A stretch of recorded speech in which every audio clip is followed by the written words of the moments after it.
పుష్ప 2 మూవీలో చూపించిన గంగమ్మ జాతర తిరుపతిలో మేలో జరుగుతుంది. ఈ జాతరలో మగవాళ్ళు అనేక వేషాలు వేసుకుంటారు. దాదాపు 900 ఏళ్ల క్రితం రాయలసీమలో పాలెగాళ్ల రాజ్యం రోజుల్లో మహిళలపై ఎన్నో అఘాయిత్యాలు జరిగేవి.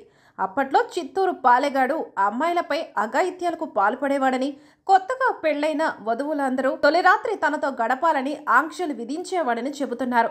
ఆయనను అంతం చేసేందుకు సాక్షాత్తు అమ్మవారు గంగమ్మగా అవతరించినట్లు చరిత్ర చెబుతోంది.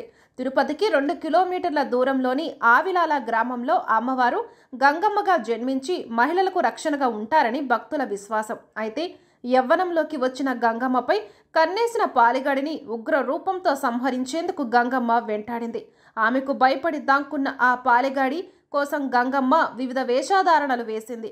3 వేషాలు వేసిన పాలెగాడు కనిపించకపోవడంతో గంగమ్మ 4వ రోజు దొరవేషం వేసింది. దీంతో పాలెగాడు బయటకు వచ్చాడు. వెంటనే పాలెగాడిని ఉగ్ర రూపంతో గంగమ్మ చంపేసింది.